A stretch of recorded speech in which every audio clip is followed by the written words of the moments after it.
Pushkin.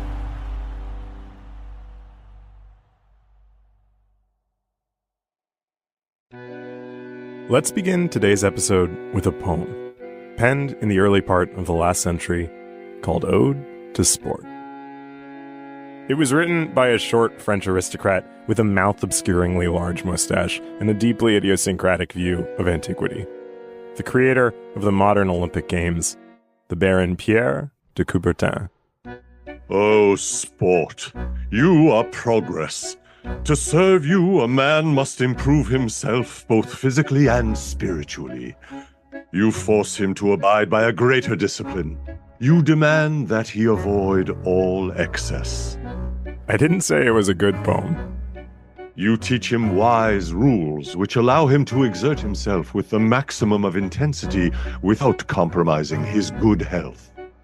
Ode to Sport is terrible, just awful. So, of course, we're going to be playing a lot of it. But the poem also matters because it's a time capsule. De Coubertin believed that the Olympics should be a kind of modern religion, embodying the aristocratic values of amateurism, no money for sport, and internationalism. Oh, sport, you are peace. You promote happy relations between peoples, bringing them together in their shared devotion to a strength which is controlled, organized, and self-disciplined. The modern games got their start in 1896, in Athens, of course. 4 years later, in Paris, they'd included the most dignified upper crust of sports, such as pigeon shooting, croquet, and, not to be forgotten, the horse long jump.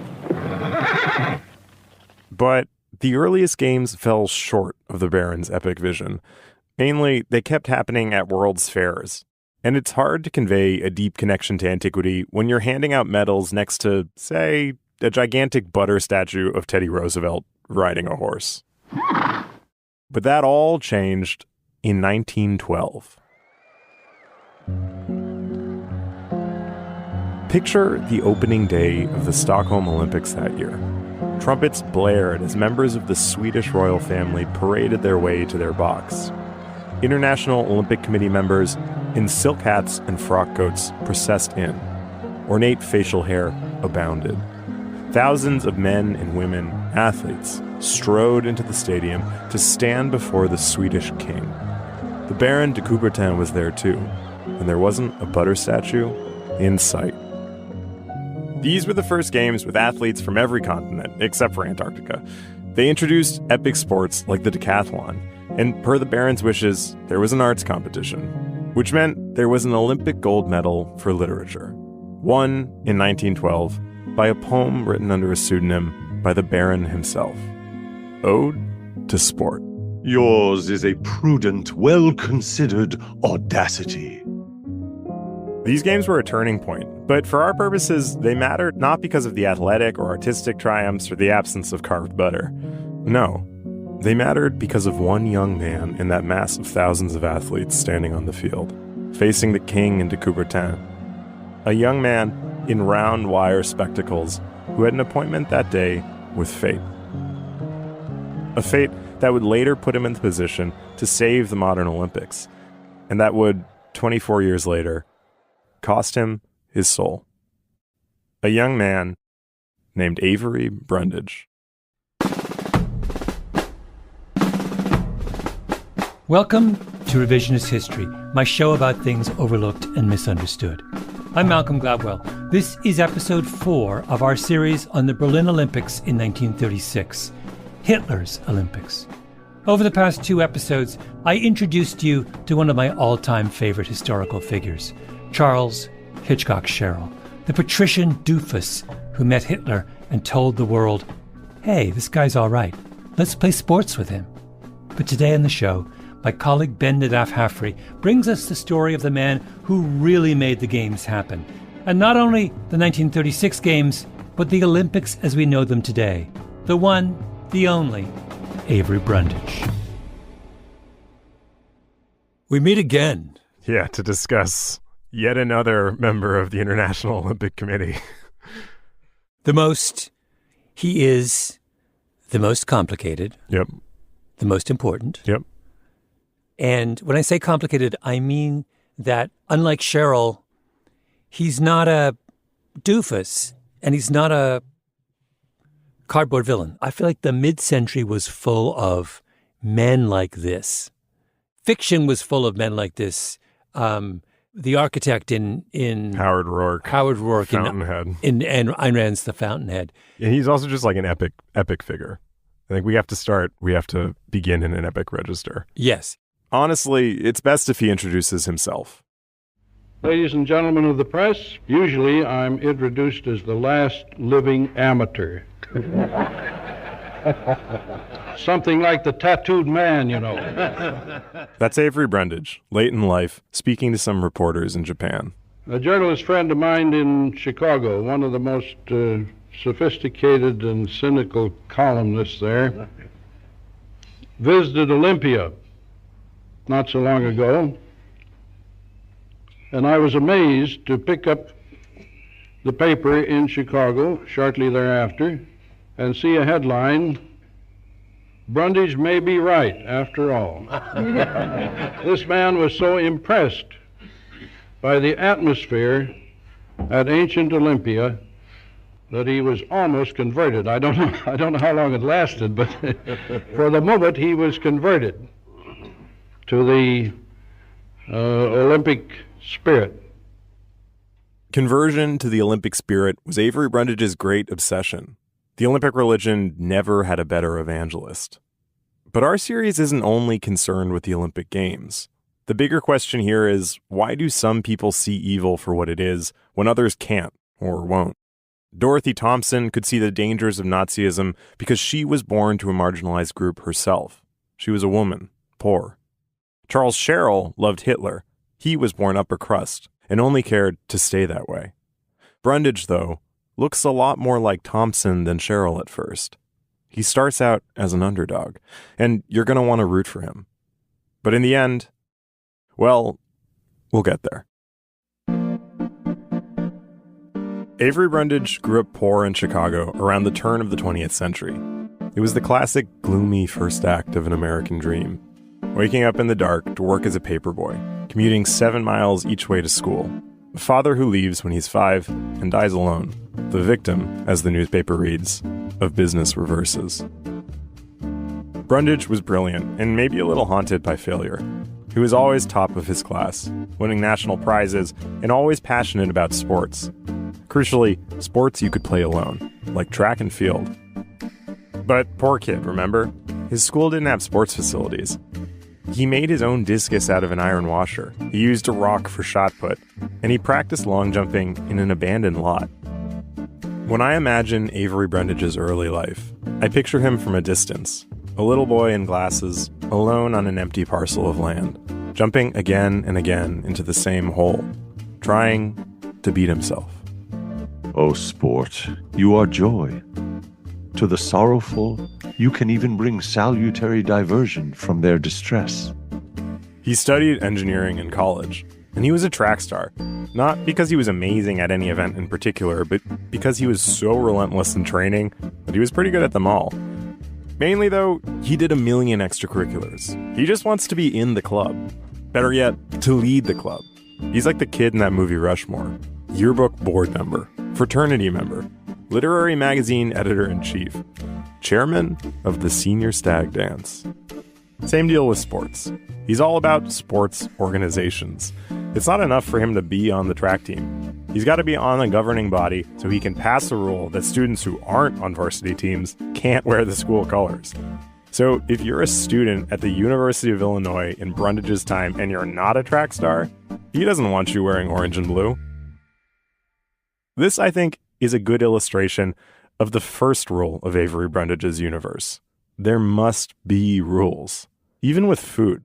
Like when he's older, he only eats one lunch every day, and it's an egg sandwich with bacon, a side of tomato, and a baked apple, which is like the most Midwestern thing I've ever heard. The world of Avery Brundage is rule-bound, and a rule-bound world is a world of task.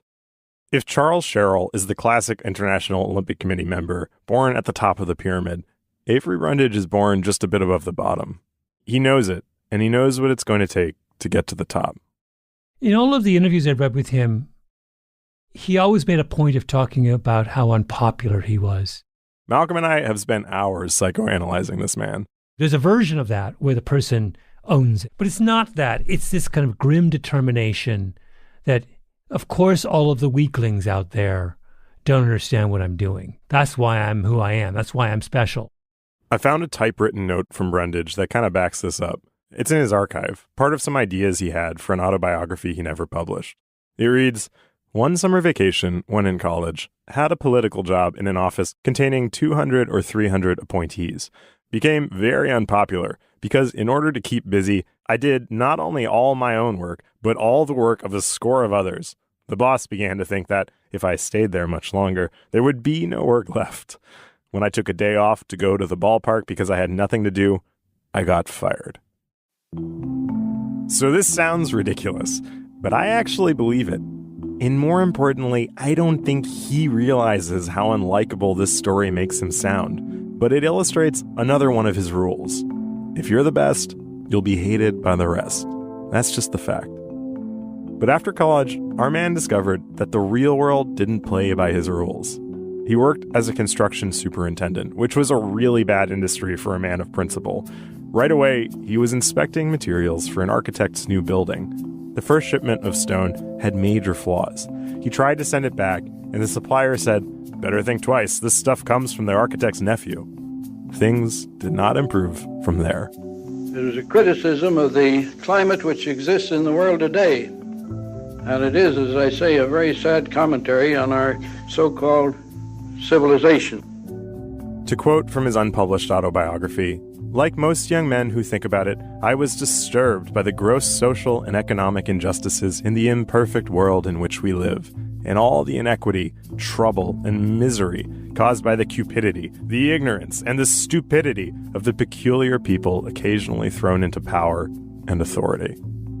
As his biographer Alan Gutman put it, from uneasy involvement in the imperfect world, Brundage found refuge in amateur athletics. While Brundage was making his way in business, he kept up his track and field training, discus, shot put, running. He got so good that in 1912, he got the telegram that would change his life. An invitation from the U.S. Olympic Committee. I was a member of the United States team in 1912. At this point, Avery Brundage was still living with his mom. Illinois was the center of his universe, but as soon as he got that telegram, he quit his job and headed to New York. Then he climbed aboard the glamorous SS Finland with all the other athletes for 10 days of all-you-can-eat meals underneath the ornate filigreed sunroof of the dining saloon. This was more like it. When he arrived at the Games in Stockholm in 1912, it was a world away from Chicago. In that unpublished autobiography, he wrote, "I shall never forget as the steamer picked its way cautiously through the alluring archipelago to the anchorage. It was approximately 10 o'clock in the evening, and the sun was about to set behind us. The myriad of beautiful pine-clad islands with neat and well-cared-for homes with flower gardens, the winding channels containing scores of boats of all shapes and sizes, and the rosy glow of the setting sun, presented a picture of fairyland I shall always remember." I've read a lot of Avery Brundage, and let me tell you, fairyland is not the kind of word he uses. The man was in love. It was midsummer in Stockholm, and the days were surreal and long, with only an hour or two of darkness. Flags fluttered in streets flanked by balconies bursting with flowers. Avery was swept up in a whirl of Olympic parties, banquets, balls, garden parties, concerts, receptions, and entertainments. He rubbed shoulders with royalty. For a few days, he wasn't the poor kid from corrupt Chicago anymore. He was an Olympian. Well, the dime store psychological reading of this. Why do we have to say dime? Can't we at least upgrade ourselves to like dollar store, Dollar General, or Dollar General psychoanalysis? You know, all right. He's the hick from Chicago, right? Grows up without a dad in some, cold water flat somewhere in Chicago. Makes his own way in the world. He's not worldly. When he goes to the 1912 Olympics, I think it's the first time he's left the United States. Yeah, it is. Meanwhile, Cheryl crosses the Atlantic 82 times in the course of his life. And, some part of him desperately wants to be, he just gets a glimpse of this kind of the fabulous life these other people are leading. And I just think some part of him is just like, I want that. He wanted this perfect world of sport because of how angry he was about the corruption in the real world, the bribes and the nepotism. The Olympic religion said sports are the opposite. They're objective, they're fair, they're meritocratic. And I know that sounds like a lot, but if you don't believe me, then let's consult that gold medal winning poem by the founder of the modern Olympics. O sport, the perfect equity for which men strive in vain in their social institutions, is your constant companion. No one can jump a centimeter higher than the height he can jump, nor run a minute longer than the length he can run. The limits of his success are determined solely by his own physical and moral strength.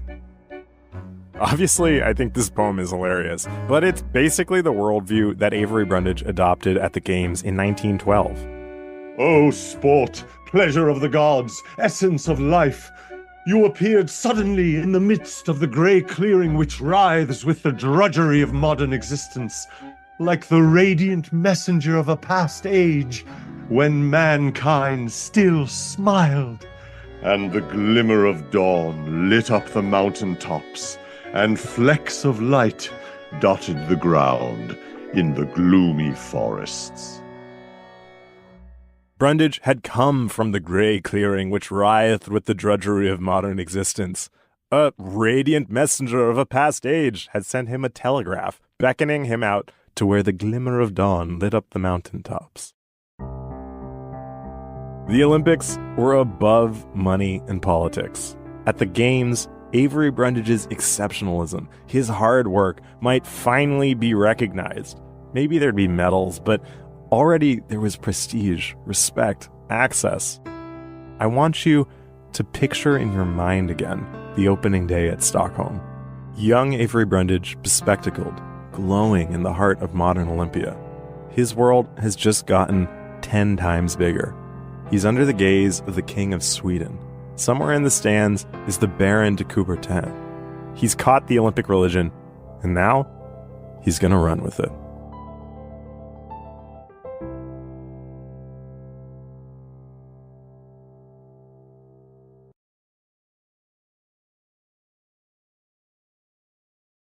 The trick, I think, to understanding Avery Brundage is imagine you're in Chicago and it's 1925 and, it's the roaring 20s and you meet this guy in his penthouse apartment on, North Lakeshore Drive, and he looks out the window and he says, I built that and I built that and I built that and I built that. And you know where I grew up? And he points way, way, way off into the furthest end of Chicago in a place you can barely make out. And then you think to yourself, oh my God, he did this? You have to get yourself in that kind of place to appreciate Avery Brundage. Early last spring, I headed to Chicago to meet up with Liz Patterson and Julia Bachrach. So I'm just getting back on the main drive, Julia. That makes sense? Yes, right? yes. We need to head south, so. They're both architectural historians, and they've done a lot of work studying the buildings Avery Brundage built when he was back from those games, creating his construction empire in the 1920s and 30s. 1448 and 1540 on Lower Lakeshore. Yeah, that one we just passed. Yeah.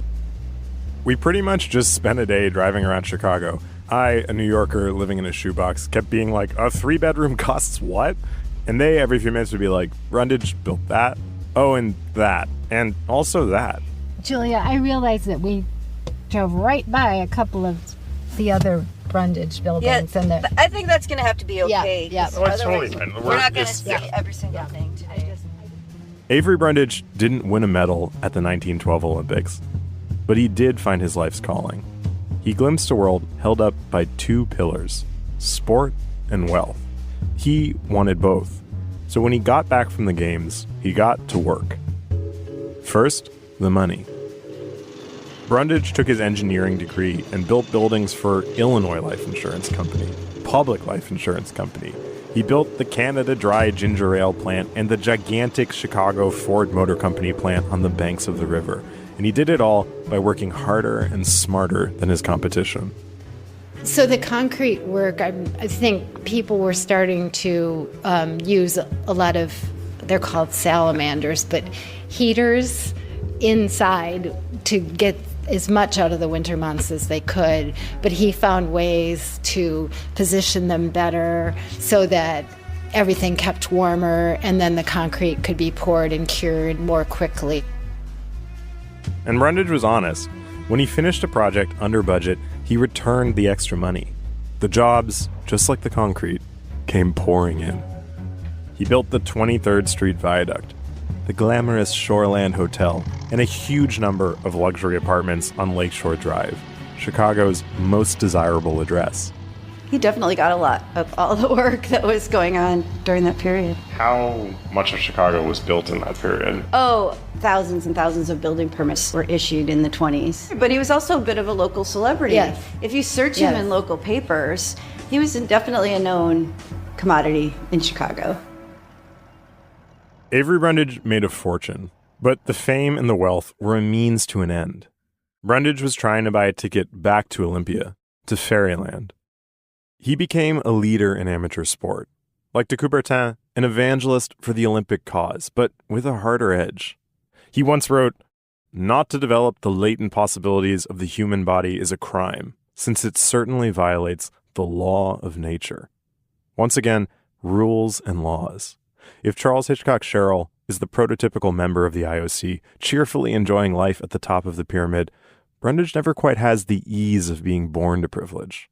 He's all about striving and self-discipline, and the discipline of others, to shore up his position.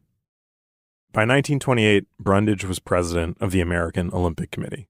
And given everything that was to happen next, I have to believe he'd already set his sights on the International Olympic Committee, the IOC. So this is the great paradox of Brundage. So here's a guy who was resolutely not of the world of the IOC. The IOC is a bunch of, pampered aristocrats whose best days are behind them. He's from Chicago. He's made millions building big buildings. He has a mixture of envy and a desire to join this crowd. But at the same time, he must have contempt for them. Yeah. They're everything he despises. Yes, I think he does. I think some of it is just he understands that they have something that he lacks, and he wants the psychological security of being, one of the, as Coubertin calls them, trusted men. Mm-hmm. He wants to know that within a very strict hierarchy, he is at the top. But I think the more complicated thing about him is I also believe that he probably hates these people. It's like you said, he probably knows that he can kind of eat them for lunch. I was thinking about this in the context. The transition from Sherrill to Brundage is the transition from the 19th to the 20th century. Mm. The 19th century is the world of the aristocrats who are fundamentally unimpressive at the end of the day, and who are in power just by virtue of the fact that they were born into some landed gentry family. And that is the world of the IOC. He's a 20th century guy. He is everything that is in some ways fantastic about the 20th century. He's a self-made, driven, ambitious visionary who just gets stuff done. The man built half the skyline of Chicago. Right? He's like, there's something real here. Yeah. It's also like a faith in a meritocracy. Like you have this, like all of these structures of the meritocracy of like, well, we actually want to find the best people and elevate them. We don't just want to accept whoever's been born to the highest class. And I feel like he believes that there is a pathway through his brains to power and glory. But he's also, maybe he's still obsessed enough with the sort of 19th century aristocratic idea where he knows these guys still have some ineffable thing that he does not, and he wants it. Here's a man who has everything. Millions, a construction empire, gorgeous lakefront housing. But I think he's still dreaming of the IOC. The problem is he in so many ways does not fit in there. And obviously, Malcolm and I are obsessed with one of those ways in particular. Here we have a photo of the IOC in 1930. And what do we got? We got mustache, mustache, mustache, mustache, mustache, mustache, mustache, mustache, mustache, and beard. They all have these very luxuriant mustaches. Yeah. And Avery Brundage, crucially, does not have a mustache. And wouldn't. But Avery Brundage wants into the club. Mustache or not, he wants it intensely. And I think he wants it so badly, not just because he's running towards the Olympics, but because he's running away from his shame. Shame about his origins, but also shame about what happened on the field in the Stockholm Olympics in 1912. I never actually told you about that, did I? We'll be right back.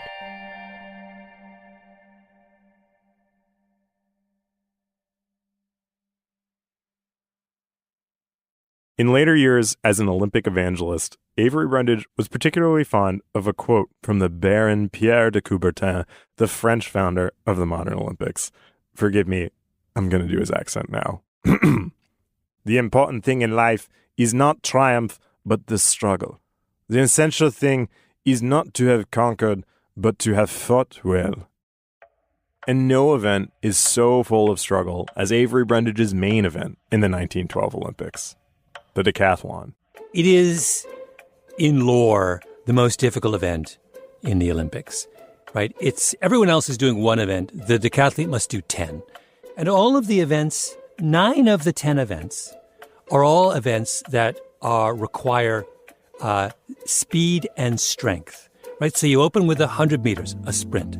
You do the long jump, the shot put, the high jump, the 400 meters. That's the first day. Those are all events that suit one kind of athlete. Think about a... Like fast twitch. Yeah. The football linebacker would kill those first 5, right?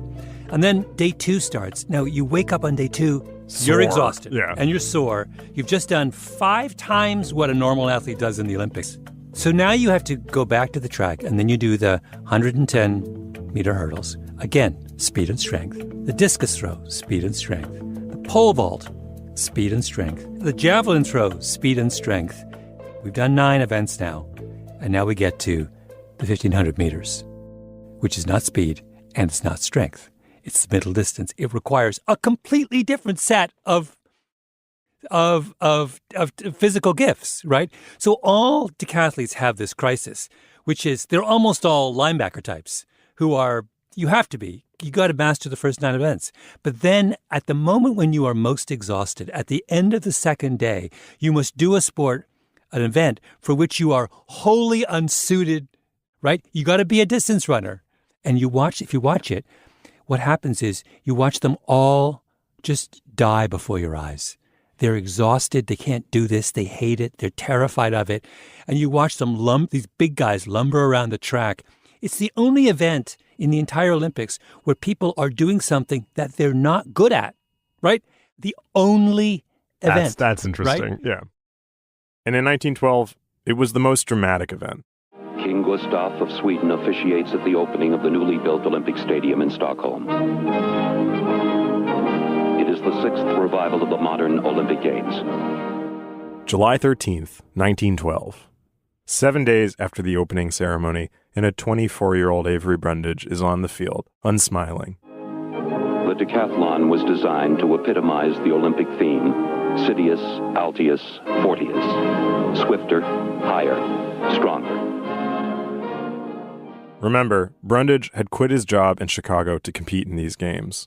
Over the past couple of weeks, he'd moved in a class of wealth and privilege he'd never even seen before. And we're fully in the realm of my speculation here, but I think he wanted in permanently. So now the competition takes on a whole different meaning, right? On the field, all those aristocrats are about to see what he was made of. Maybe he thought he'd impress them. And maybe that all fell apart when he saw Jim Thorpe compete.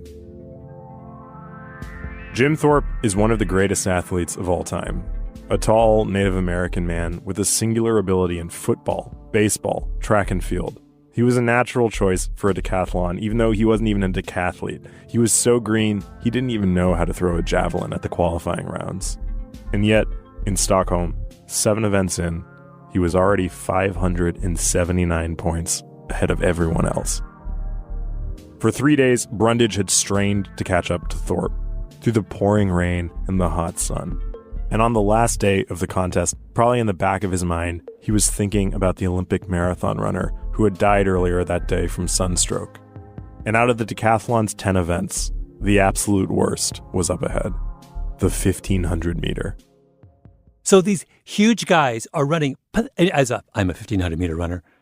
The times they're running they're absurdly slow, like absurdly slow. And they're just in such pain and agony, and they can't wait to be over. And when they cross the finish line, like, it's this moment of it's just relief. It doesn't even matter if you win.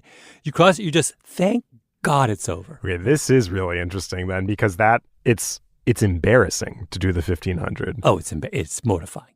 Yeah, and what does Avery Brundage hate above all? Is being embarrassed. Right. So Avery Brundage, if you look at the 1912 decathlon, he's actually doing really well, events 1 through 8. He's a speed and strength guy.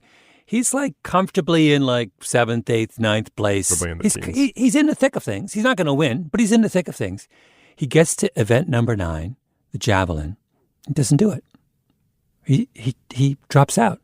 Jim Thorpe was so far ahead of him that Avery Brundage, in front of King Gustave and the Baron Pierre de Coubertin, threw in the towel. Or he threw in the javelin. He didn't throw the javelin. You get it. He quit. Now, the question is, why would he drop out in the javelin? The javelin is not physically demanding. And the answer is he drops out of the javelin because he's terrified of the 1,500 meters, the way they all are. He can't face it. It's haunting him. He's on event number 9, and he knows event number 10 is the thing where he will be humiliated before a stadium full of spectators. He's exhausted, he's cold, he's tired, whatever. All those royals he's just met over the last few days are watching him do something. They're watching, and he's just like, I can't do it. And he, this man who is sworn to uphold an ethic of competition, of putting,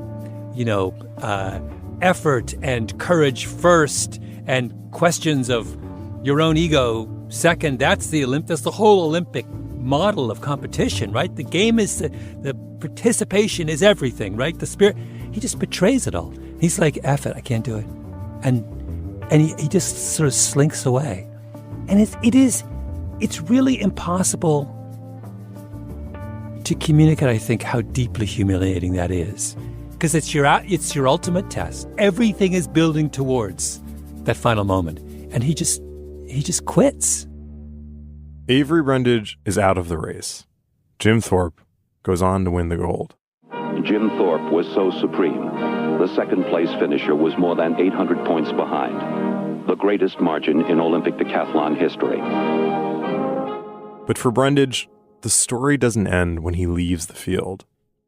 It's my judgment after studying his whole career that I think he probably was haunted by it, and that it had a definite impact on how he dealt with Jim Thorpe, the greater athlete.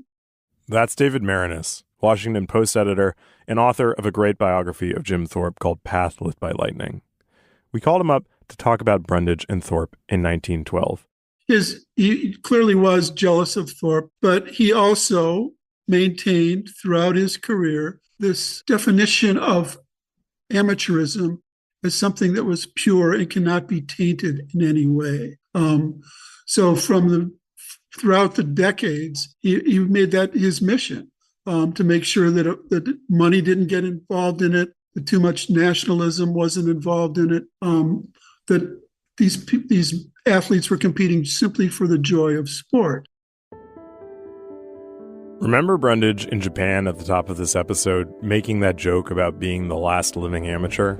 Something like the tattooed man, It's a joke with a deeper truth. Brundage used to love to point out that the word amateur doesn't mean what we think it means, beginner or hobbyist. Etymologically, it derives from the Latin amatore, which means one who loves. It's ironic for such a grim guy, but he believed so intensely that sport was for the love of the game, not money. It was an Olympic principle, a rule, and we know how Brundage loved rules. Practically speaking, it meant that athletes couldn't compete in the Olympics if they made money for their sport. That's why when Jim Thorpe was found playing Bush League baseball for 2 seasons, making about $1 a game, a sport that he didn't compete in the Olympics, he lost his medals. Thorpe had won gold medals for the decathlon and the pentathlon in Stockholm, but he didn't get to keep them. If you look at the official report from the 1912 Olympics, everyone ranks 1 spot higher in the decathlon than they ought to, because Thorpe got erased from the records. Instead, there's this note at the beginning of the results list. Mr. Thorpe is deserving of the severest condemnation for concealing the fact that he had professionalized himself by receiving money for playing baseball. The Amateur Athletic Union regrets that it permitted Mr. Thorpe to compete in amateur contests and will do everything in its power to secure the return of prizes and the readjustment of points won by him, and will immediately eliminate his records from the books. And decades later, when Avery Brundage was in control of the Olympic movement, it was only his pleasure to enforce that rule. There were many, many attempts to get Thorpe's medals restored, and Brundage constantly rejected them and was so jealous of Jim Thorpe for decades thereafter that he unjustly refused to give back Thorpe's medals after they were taken away. So this is the crucial bit about 1912. In Stockholm, Avery Brundage discovered Olympia, a perfect land where he could have respect and access and achievement. And there, to his enduring shame, in front of everyone who mattered, he violated one of its most sacred principles. That quote from the Baron de Coubertin: "Struggle over triumph. Play for the love of the game." I mean, imagine, I think if we had to kind of choose one moment in his life as being the defining one, it really is that. Because a lot of what we've been talking about, his kind of anger and his vindictiveness, it's of the sort that makes you feel like it's being powered by some deep unconscious shame. And, yeah. Oh, yeah. And the first, in this fallen world that he finds himself in, where nothing can live up to the Olympics, the first fallen person, the central fallen person is himself, right? Even he does not live up to the Olympic ideal. Years later, Avery Brundage wrote about that day. "I committed an inexcusable error, which I was to regret ever after. This failure to finish the competition was unforgivable." O sport, you are honor. So what did Avery Brundage do with that shame? He tries to earn his way back into Olympia. He goes home to Illinois, he trains harder than ever, he builds his empire, and he rises in the ranks of amateur sports until he's the president of the American Olympic Committee, one step below the International Olympic Committee. And then finally, in 1934, Avery Brundage got another life-changing letter from a member of the IOC. It starts innocuously enough, grousing about Irish cyclists, trips to Rome, questions of amateurism. And then, in the last paragraph of the last page, a surprise. "If there is a candidacy from the IOC for the United States," the IOC member wrote, "cannot I then propose you? You are the one who knows most of the sports in the US, and you certainly ought to be a member of the IOC." It was a dream come true. But at that exact moment, the very foundation of the Olympic faith that Brundage had taken as his own in Stockholm, that sport was a perfect world, removed from all the politics and corruption of the real one, was facing an existential threat. In the spring of 1933, I got a letter from my sports club. "You are no longer welcome here because you're Jewish. Heil Hitler." Soon he would face the choice of whether to preserve their beauty and honor, their principles. The Olympic Games had to pull out of Nazi Germany. Wouldn't it be a contradiction to have his fairyland, his Olympia, there? Or maybe not. It depends how closely you read that gold medal winning poem. O sport, you are fecundity. You strive directly and nobly towards perfection of the race, destroying unhealthy seed and correcting the flaws which threaten its essential purity.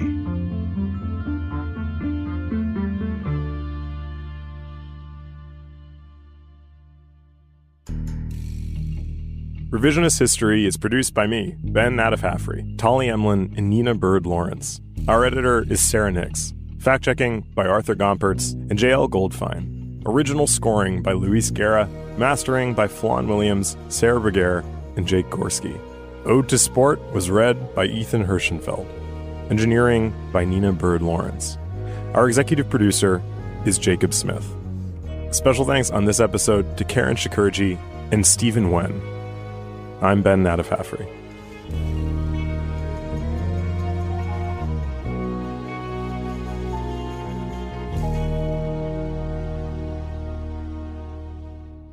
Oh, before we go, one last thing.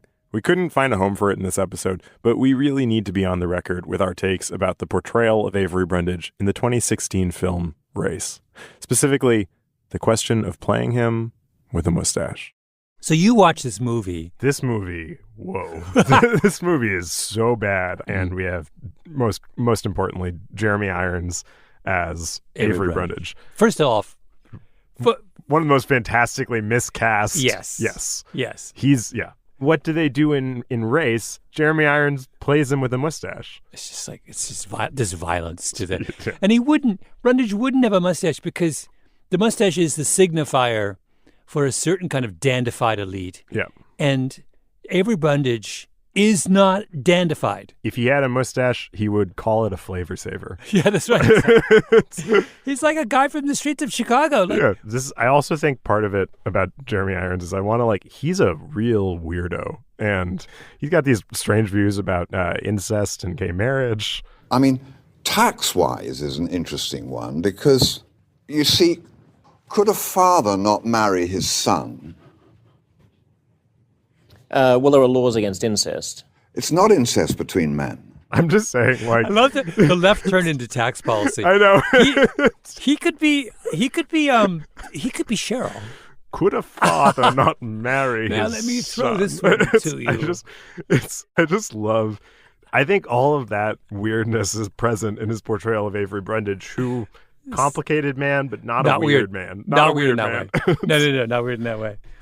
Yeah, they always it's funny how they get it, and what's the Irons version of Brundage is less interesting than the real Brundage. Absolutely. And that's that whenever Hollywood makes that mistake, that's where I lose patience with them.